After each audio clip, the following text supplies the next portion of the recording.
Hi, everyone. Good evening, and welcome to our second talk in a series of conversations about mental health and staying mindful while at home. I'm Veronica Chambers. I'm an author and senior editor for special projects at the New York Times. And I'm thrilled to be joined today by actress, activist, podcast host, and founder of I Weigh, Jameela Jamil. Welcome, Jameela. Hello. Hi. How are you? I'm good. I'm excited to be talking to you tonight. I'm sorry that I don't have a fancier house or background, but I live with three men and they're playing Call of Duty in the only other room in my house. So, I think there's a lot of Call of Duty going on. Yeah, I either did this with you from my actual bed or it was in this, it's a little bit of a shithole, but this is my boyfriend's recording studio. And so thank you for tolerating my horrendous background. No, we love it. We love to keep it real. A few housekeeping questions for our guest. If you have a question you want to ask Jameela, please use the raise hand feature in Zoom. And if you're chosen to ask the question, you'll hear from one of the producers in the chat, and questions will be saved for the second half of the event. Please note that this event is also being recorded. So let's get into it. Yeah. Your Instagram is such a mood booster. And I love the way that you talk to people, the way you share your ideas. And one thing that was really helpful to me in particular is something you did about classical music. And you talked about how classical music sort of calms our stressors and increases dopamine. And you chose a piece of music that we wanted to play a little bit of now. Can you talk a little bit about that piece of music and the way you use classical music in your life? I mean, that particular piece of music I found from Sophie's Choice, which was one of my favorite films, but also, and I guess film is where I found a lot of my favorite music and a lot of my favorite composers, including people like Hans Zimmer and Ennio Morricone. But also classical music I was trained classically as a child. So I was a classical piano player and an opera singer when I was about 11. And which thank God no one is ever going to hear me do now. But I did those things at school because you got extra credit. And I learned classical and it became such a safe space for me. And it really improves my concentration more than anything else. It's the only kind of music I can work to or paint to or create to, and it doesn't just not hinder me, it actually furthers my creativity. It just takes you to another space. And I think especially if you are a chaotic person like I myself, if you live in fucking chaos, then it really helps to be taken to this sort of ethereal other world of your imagination or someone else's imagination, I guess. Yeah, I love that. I mean, how do you think, so let's talk about the evening and winding down. It's 9:00 here on the East Coast. And for you, is the kind of evening ritual the same every evening? I know that you're a tea drinker, so I made a cup of tea to imagine that we were together. I don't know if you can see it. I have a mango ginger tea and I have a bar of Hue chocolate, which I discovered when I was over in New York, which has cashew nut butter with orange and vanilla inside. Not for everyone, but I really like it. My routine it's fairly similar. Look, I wanted to, I would like to be more of an organized person who could come on and tell you that I have mantras and yoga and I use a face roller and I do my 12-step Korean skincare regime. I thought I would be that woman by now because I'm in my 30s. But the truth is that I think I'm still a little, if I'm honest, a bit chaotic still. I think I'm feeling a lot of what's happening in the world and worrying about people. And, my nighttime routine didn't used to be watching the news compulsively, but it is now. And that's something that I need to stop doing and I need to address because my sleep is all over the place. And I have started to, of late, just push back from that and start watching comedy at night. So I think the closest I've gotten to a routine is tea, chocolate, comedy, cuddle with boyfriend, who I thankfully still love after 2 months together, and trying to maintain a pattern of full sleep. Because I don't think I've ever had an opportunity like this to sleep. I can't remember it. I can't remember waking up at 9 a.m. That feels crazy to me. So I'm trying to make sure that in this moment where we are lucky enough to not be people who are forced to go out and work in this pandemic, to register the gratitude of that, to register the gratitude of being able to be inside my house and to not be impatient about it or ungrateful, because at some point life is going to kick back up, and the way that the world and the economy and just life is going to hit us once this is over. And also maybe I'll have children one day, or maybe I'll have pets, or maybe, whatever. My career will hopefully not go away and it will grow. There will be moments of such stress and exhaustion that I don't want to look back at this time and regret that I missed it. I don't want to look back on this time and think that I didn't make the absolute most of this forced stillness. That's great. I mean, do you feel... question at all? Sorry. No, such a long answer. No, it completely answers the question. It's funny because I feel the same. I feel the need to have a little comedy in the evening to counterbalance all the news. So it's very powerful. You've launched a podcast, the I Weigh podcast. Did that launch before, or did it launch during this time? It launched during this time, but it was always planned to. This was not me being gross and cashing in on people's trauma. Not at all. Working with it since last year. We signed the deal, and it was just a matter of getting guests. So I pre-recorded a bunch in January and February, and I was going to postpone it when the pandemic hit, but because it's specifically a mental health podcast, it kind of felt like maybe this is the right time, because if there's anything you can be productive about, I know a lot of people feel pressured to be creative or productive or to build shelves or to write novels and Academy Award-winning screenplays. Not everyone can function like that when they're stuck inside their house, or when they have family members dying, or there's chaos all around. Some people, for me anyway, I'm not particularly creative right now, and so what I'm choosing to be productive with is being thoughtful about the things that I have not yet dealt with in my mental health. So I'm noticing whatever comes up when I don't have the distraction of the subway or of my daily grind. I now have stillness that is allowing old sort of trauma or problems to rise, and I'm dealing with them. And I think that to me is one of the most helpful ways anyone can be productive about. That's really powerful. It's interesting because I've been listening to your podcast, and the conversations that you have seem to go so deep. Has it been hard for you to be that open in your conversations with people like Roxane Gay about your own life? I went through a thing in February quite publicly where I was just randomly accused by some female journalist of making up my entire life, just lying about everything. And so, of course, when something like that happens, you feel a little bit re-traumatized over the things that you've chosen to be open about, and you feel gaslit. And so that does create an element of hesitation going forward. But generally, I have no way of convincing anyone whether or not I'm telling the truth. I know I'm telling the truth, and my goal and my objective here isn't to be liked or even to be believed. It's just to be able to help people. And so I believe that it is important not only for me to be transparent as I can, so that the people who follow me can feel less alone in their journey, but also I've got some incredibly famous or esteemed people on this podcast who I'm asking to share their innermost secrets with me and my audience. I'm asking them to say things to me that they would never say to a journalist about their mental health, or I'm having them, there's some of them cry on my podcast. So in order to create that safe space, it feels like it's not a fair fight if I'm not fight necessarily, but it's not fair if I'm just taking and taking and taking. It's important that I jump in with them so that we're vulnerable together. And I think that's what's been making for such profoundly honest conversations. The things that Billy Porter told me, or Reese Witherspoon said, or even Roxane Gay, have blown me away. I would never have presumed they would have been that honest, and I hope it's because I made them feel safe. What would you say have been some of the things, the wisdom, the things you've learned, or you want to really carry with you from this moment?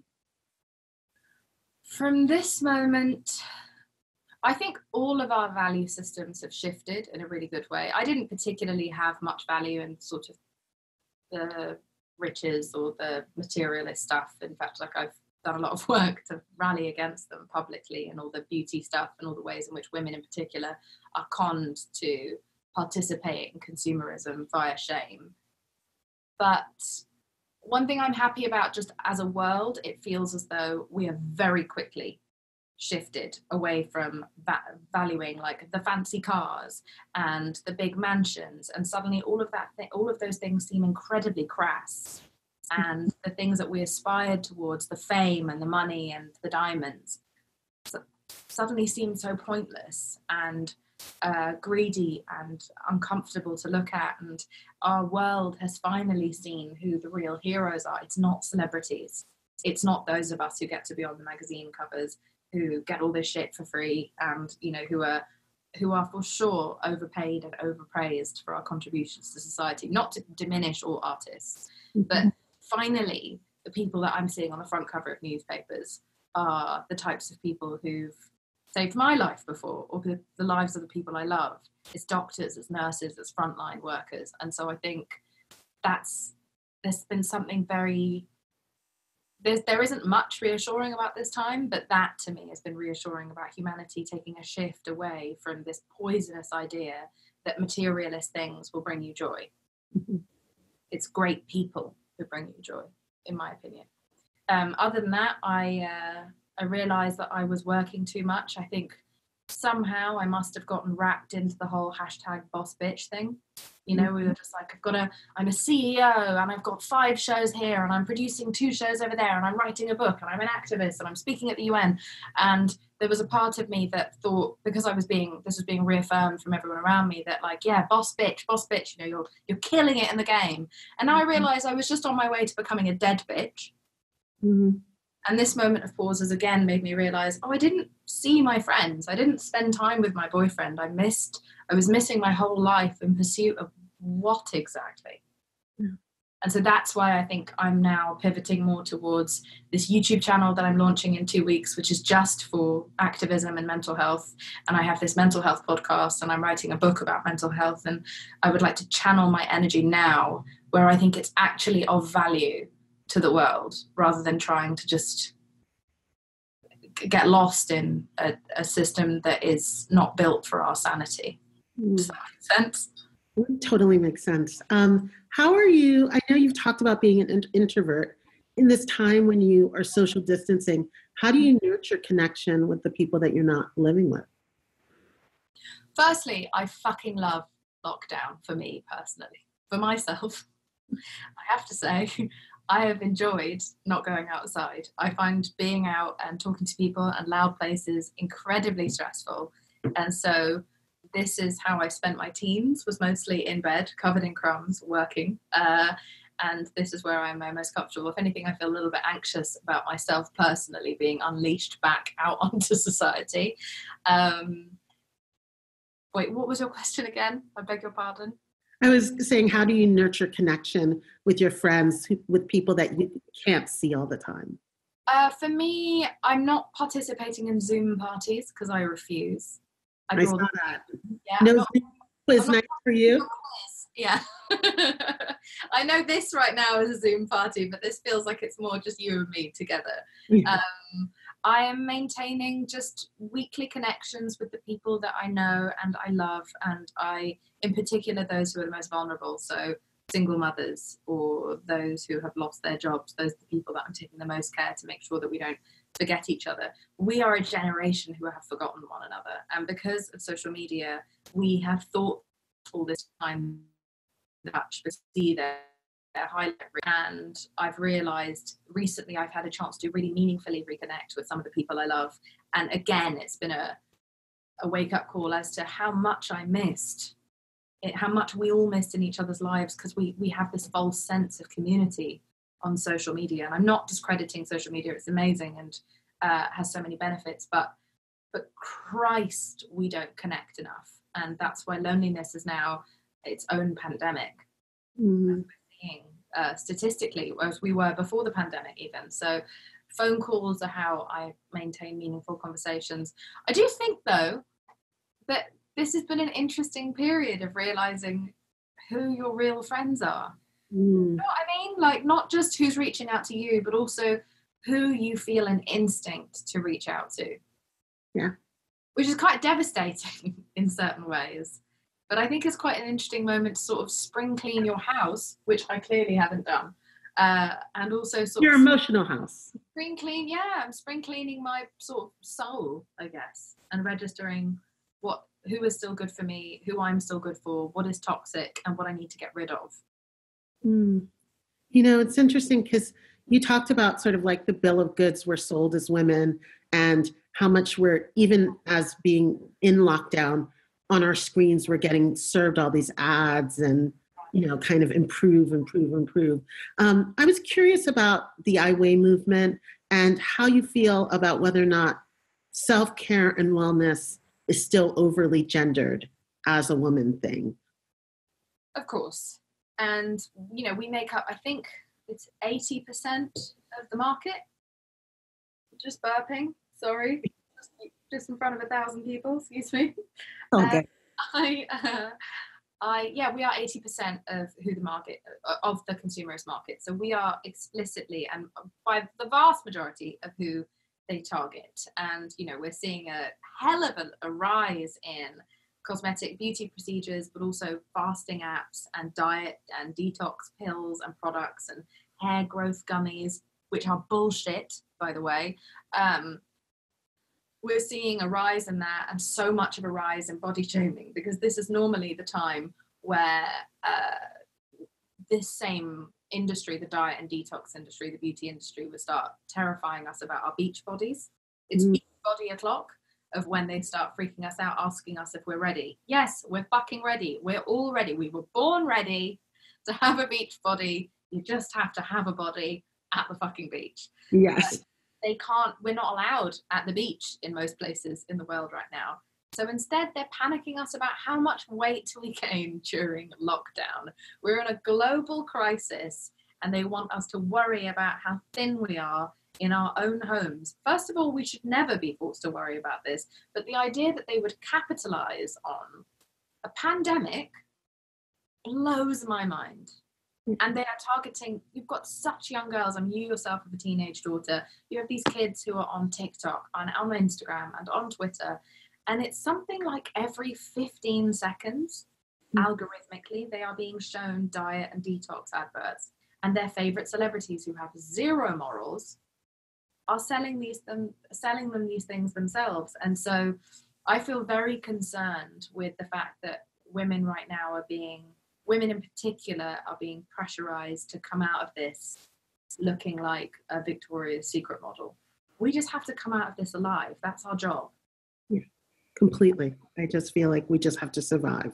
That's all we have to do. And try to take care of each other. Yeah. Brush your teeth. It's an achievement. Yes. You know, before we go to callers, there was one thing you said in your podcast that made me laugh so hard, which was talking about how comfy we've all gotten in our houses. I myself also love being barefoot. And you said, how are we ever going to go back to wearing high heels? And I just thought maybe we could end with you answering that question. Oh, I'm going to look like drunk Bambi on ice. Can you imagine a red carpet? Can you imagine a red carpet now? How dumb we're all going to look in our uncomfortable dresses that we can't breathe in on heels. No one's going to remember how to do this. It's just going to be sweatsuits from here on out. Handshaking is cancelled. Handshaking is done forever. I can't believe we ever shook hands. And I'm not a germaphobe. In fact, I pride myself on being a fully disgusting person. But I can't believe we went bowling. I can't believe we stuck our fingers inside balls that were never cleaned.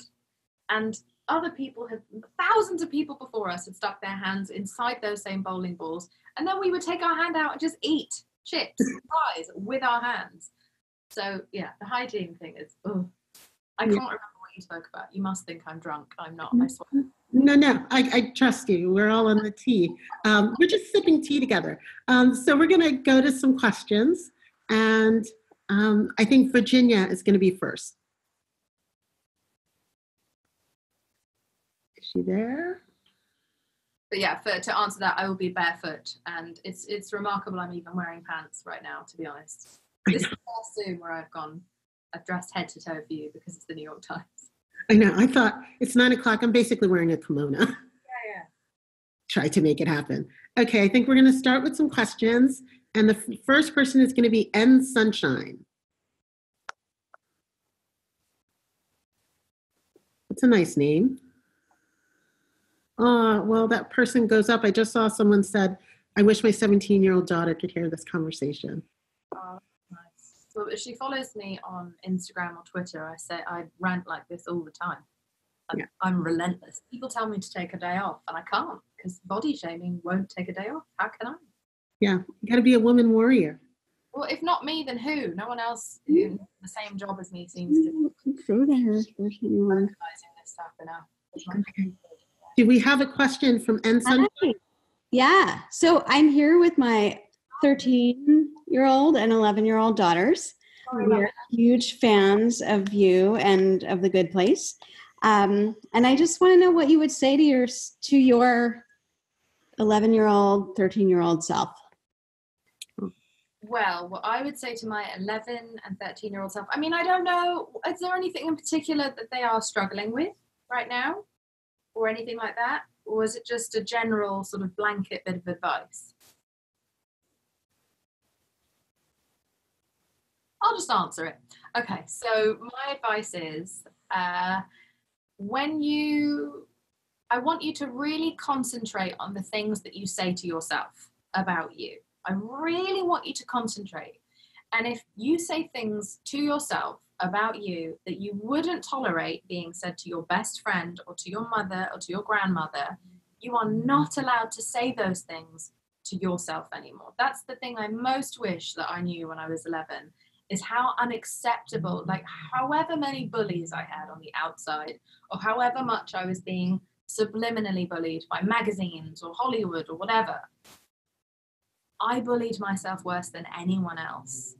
And so learning to develop some sort of self-defense against my own inner bully would have been really helpful. So just make sure that they are aware of the things they say to themselves and hold the same standard that they hold for other people for themselves too. Great. I love that. The next question from Deb O, please. Hi, thank you so much. And I just want to say I'm absolutely loving this conversation tonight. And Jameela, you had mentioned before that you were doing so much pre-pandemic with podcasting, creating and producing and writing and all of that great stuff.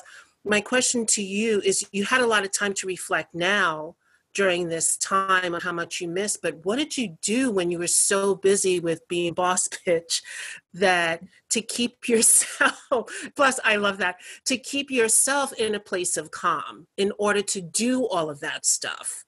I didn't. I was in fight or flight mode. Women in particular are just such ridiculous survivors. We are able to just balance so many plates at one time. I wasn't. I was frying and my health was suffering. My mental health was suffering. I was the boss bitch on the outside in the sharp suit on the stage, but my life was falling apart. My physical health was really falling apart. And so I think I was just going to do what so many women do, which is, I'm financially responsible for a lot of people, and either people that work with me or people that I support because they don't have the means. And so you just keep going until you kind of drop dead. And I think that that's what I was taught was acceptable. And I'm an Asian woman. And so in particular, from where I come from, that's what we're taught, is that you just push and push and push. I know this is a bit of a tangent, but you look at the way that we treat the earth, right? I heard someone once say, in fact, it was a good friend of mine once said, that she thinks the reason that we treat the earth so appallingly and we push it to it so frequently is because we look at it as mother nature, mother earth. We create this idea that the earth is female, and therefore that must be the thing that allows the patriarchy to just take all of its resources and push it to the edge and continue to take and take and take and never to withdraw and never deposit. And so I think that a lot of us have internalized that feeling of like, you just go until until you drop dead. And so I wish I could tell you that I had a strategy. I didn't. That's what the problem was. I didn't think I was entitled to have time. And as a woman in particular, especially in business, and this goes further if you're a woman of color, further still if you're a Black woman or a Black trans woman, that you feel so lucky to be allowed in the room whatsoever. And you know that you have a sprint. You are never, ever told that you have a marathon. Mm-hmm. And so because of that, I think the pressure, you just feel like you just have to stay. You just have to keep swimming. You have to keep swimming or you're going to die. You have to, at some point, someone will kick you out of that room if you don't just keep going. So I think this was this pandemic is probably the only opportunity for quite a lot of people I know who've been forced to stop. And that has been, by the way, please know that I'm not like, I'm so glad I had this pandemic so I could finally realize I need to rest more. I register that this is an appalling tragedy for most people. I'm just saying that however it happens, life sometimes has to intervene, in particular with women. I think that's really powerful. And, you took literally as you were speaking, I thought, and then there's a part about how you're constantly told you're lucky to be there, and you said it. So I'm so happy you did. The next question is from Jessie D. Are you there, Jess? Yeah, hi. Jameela, I admire you so much, especially your ability to be authentic, but also positive, but in a very real way. I think that's awesome, and I really look up to you. But all of us doubt ourselves sometimes, and our abilities. And I was just wondering, what do you do, or what do you tell yourself when you doubt yourself, or what advice would you have for those of us who doubt ourselves sometimes? I have imposter syndrome. We all have imposter syndrome. I think we're trained to, similar from what I was just talking about before, we're always told that we don't really belong here. And so we have to, really, really hustle to stay here. So the way that I found sanity was just to no longer negotiate with my inner bully and with that imposter syndrome. I was like, okay, fine. You know what? You're going to live there in my brain. You're always going to tell me I'm not good enough. I don't deserve to be opposite Ted Danson. I don't deserve to be speaking at the UN or to be writing a book. But I can't listen to you, and I'm not going to anymore. I'm not even going to spend the energy on fighting you and making myself believe that you're wrong. Instead, I'm just going to do it anyway and think of this as, let's see what I can get away with. If I don't belong here, if I don't deserve to be here, let's see how far I can push this. And I've made it a game, and maybe that sounds really childish, but this has been my personal survival mechanism, is to be like, you know what, Mike, I've never acted before, and now here I am acting opposite Ted Danson and Kristen Bell, and I have no idea what I'm doing. I literally am an imposter in this situation. That's not the syndrome. That's I shouldn't be there.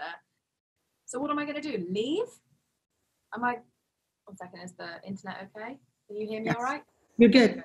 Yes, I was like, what am I going to do? Am I going to leave and just give up this amazing opportunity? No, I'm going to see it through to the end and be willing to fuck up and fail and make an ass of myself in front of everyone. I'm going to just do it anyway. And something that I've said a lot on my own social media is that I believe that there is so much honor in trying, almost more so when you think failure is possible or likely.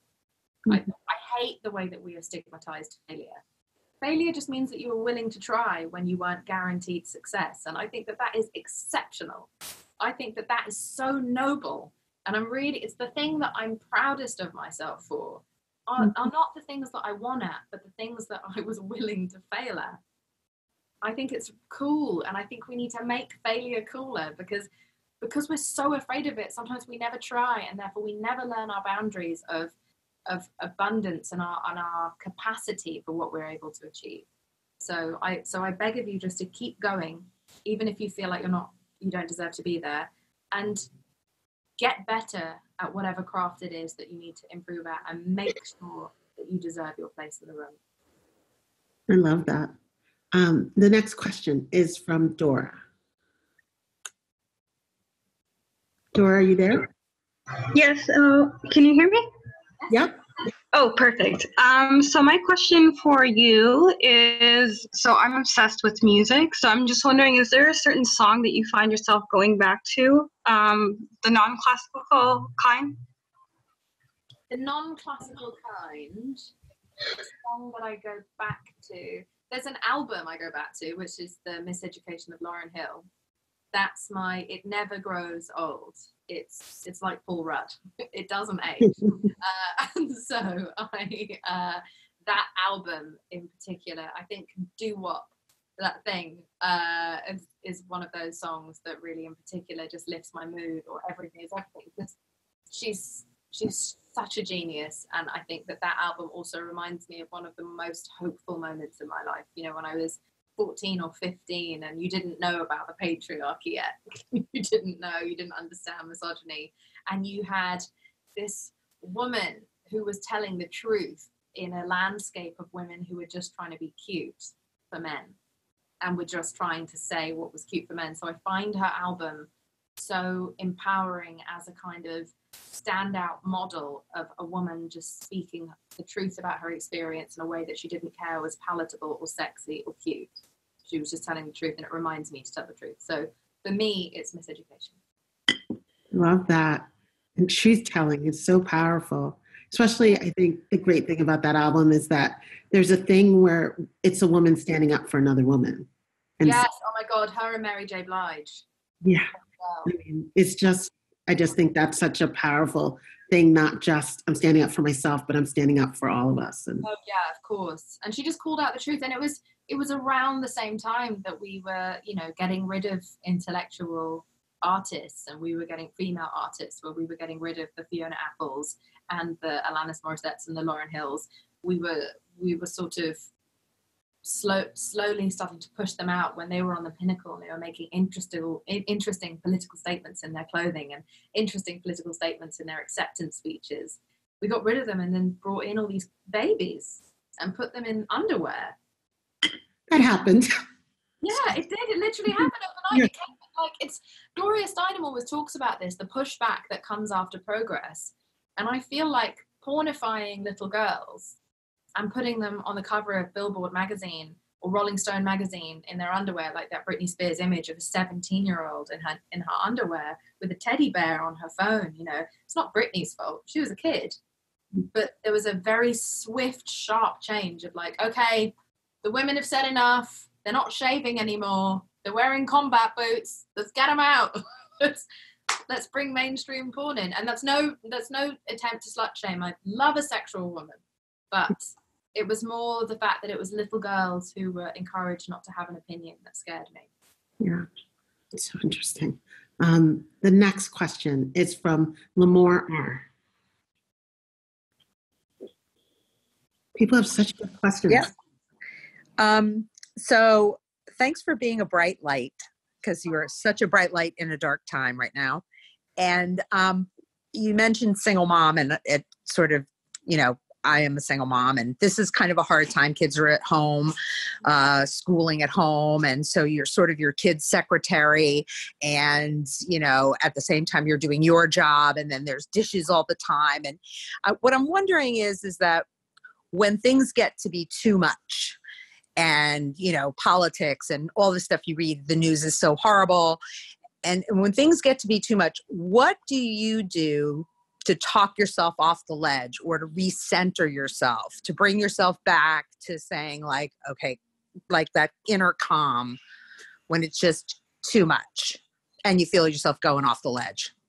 First of all, I have to say that I wouldn't dare compare my experience to yours, because I'm not a single mother and I was raised by one, and I register how impossible that can feel at times. And I cannot tell you enough how much respect I have for you for what you are trying to juggle, in particular in this circumstance, never mind in everyday life. What I would say, and I cannot stress this enough, is you have a hard enough job. You have one of the hardest jobs in the world. Generally, motherhood is near impossible to get right, and there's so much pressure, in particular on mothers, to get it right according to society. But also you are trying to feed this child and yourself and house yourselves in this unsteady economy. Your only responsibility is to survive right now. You don't have to stay clued up on society. You don't have to watch the news. You don't have to be perfectly up to date on everything. You sure as shit don't have to feel bad about your body and look at people online who make you feel bad about your body as if you are supposed to somehow compare yourself to the single mothers that we see, or the mothers that we see in mainstream media. Cut yourself off from not just things on the news or in media, but from people, from anything that is draining you of your energy. You need all of the resources you have right now, and you must feel entirely unapologetic. You are not supposed to be a saint. You are just supposed to keep a human alive and make sure that she doesn't turn out to be a murderer. That's it. That's your main job, is make sure that she doesn't turn out to be a murderer. And for you to yourself maintain your sense of identity and be happy and be sane. And so be selfish. Christ, feel entitled to be so selfish and self-preservational right now. Because God knows plenty of men have got practice at that, and we have never been taught that we are entitled to. I had a nervous breakdown when I was 26, complete collapse. Only Jeff Bridges could have played me in the film of that year, Nightmare Breakdown. And my only way to pull myself out of it was just to do only the things that would ensure my survival. And so I didn't even have a child at that time. So you have to just do that. It's you and your baby, and everyone and every single thing else that drains you outside of that can fuck off. Just do the things that absolutely have to be done, and try to find treats and like salvation wherever you can, and offload onto whoever you can. And any money that you've been told that you should spend on anti-aging cream or girdles or Spanx or weight loss or this, that, and the other, spend it, save it up on, and spend it on therapy or a really good vibrator. But just look after you. Okay. Sorry. No, I'm here for it. I think that what you said reminded me of the Iris Murdoch quote, that the secret to a happy life is continuous small treats. And I think that is so great. So, Anne B, I think you'll be our last question of the night. Time is flying. Are you there? Anne? Okay. Oh, we're here. Sorry.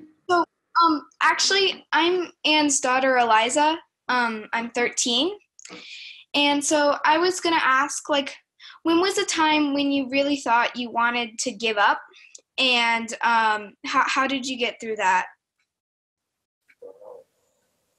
The time I really wanted to give up, as I was saying before, was like when I was 26, and everything just, but there were times before then as well. When I was your age, I wanted to give up. When I was 16, I wanted to give up. When I was 18, there are times where we think we can't go on, and it's because we are held up to such ridiculous levels of perfection that we just think, what's the point?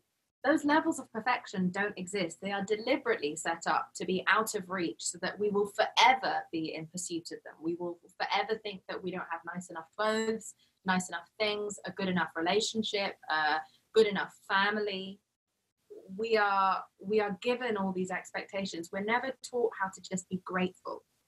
And the thing that I've learned as I've gotten older is that actually thinking about what I'm grateful for, as cheesy as that sounds, and realizing that to not give in to this idea of perfectionism is to be truly rebellious against patriarchy.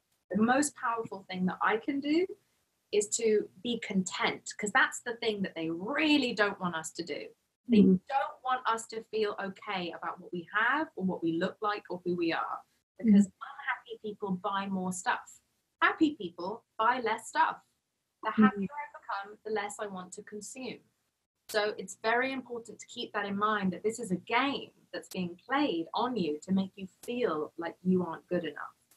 And so write down, I do this all the time, I write down what I'm grateful for. There's something about, maybe you find this when you do your homework, that when you write something down, it goes into your brain in a different and more tangible and more permanent way. Write down what's good about your life and the things that you are excited about, and what is impressive about you, the things, not things that you see on TikTok, but I am a good daughter, or I am a good person, or I am strong, I am resilient, I am smart. Take stock of who you are. Take that back. It's so important, and it's so amazing that you're asking me this question this young. I wish I'd thought to ask this question 20 years ago. But know that you are doing so much better than you've been told you are. And you should be really proud of yourself just for surviving. And I would honestly follow my page. I have this page on Instagram called I_Weigh. It's I_WEIGH. And we tell people all the time to write down who they are and what makes them amazing. And I think hopefully that will help. I love that. We're going to actually take the last question from Emma since she didn't get a chance to ask it. Emma? Are you there? Oh, did you go away, Emma? Did we go to someone else? Hello? There she is. Hi. It's 2 a.m. where I am at the moment, so I have to be quite quiet. But I'm just wondering if you had any advice, if I should get help early on, and also would you be interested in doing a podcast with Troy and Belisario? I don't know who Troy Belisario is, but what was the first part of that question about getting help early? Veronica? I'm not sure. I thought maybe she could repeat it. Emma? Okay, Emma, are you gone? Okay, I think you're gone. But Emma, why don't you email us and leave your email in the chat, and we'll reach back out to you, okay, please? Yeah, they can reach out to me and I can send an answer. Okay. But anything you think you need help for, always get help early. Just as a rule, never doubt. Never be convinced that you're just being hysterical. Always get help as early as you possibly can. Absolutely. And don't feel like you need to get to the point where you feel like, if you feel like you need it, you should go for it. Because you deserve it. Yeah, I think one of the, especially as I detected an English accent, and in England in particular, we're told that we should have a stiff upper lip, that we should be brave and stoic, and you are prided. I would have had so much of an easier life if I'd been told that it was okay to cry, and if I was told that it was okay to say that I was upset or I was struggling or I hated myself. I never felt like I was allowed to say that there was anything wrong with my life, because we pride ourselves upon being a nation of people who lie about how we're feeling. It's dishonest. It's not stoic. It's dishonest. It's a lie that you tell to others, and it's a lie that you tell to yourself, that you're okay when you're not. It's okay to not be okay. It's human nature, and most of us aren't okay. You know, just talking to Vivek Murthy on my own podcast, finding out that 70% of some countries have people who consider themselves desperately lonely. We don't tell people that we feel lonely. We feel embarrassed to tell people that we're lonely. Why? Surely reaching out to others and saying I feel lonely would encourage them to reach back out to you, and then you wouldn't be lonely anymore. And so, you know, for anyone English in particular, you come from a country that is poisoning you with the lie that you are supposed to cope through everything and that you are strong. It is better to be soft and strong than hard and weak, because you are only weakened by not doing what serves your most integral, honest self, in my opinion. Yeah, that's so beautiful.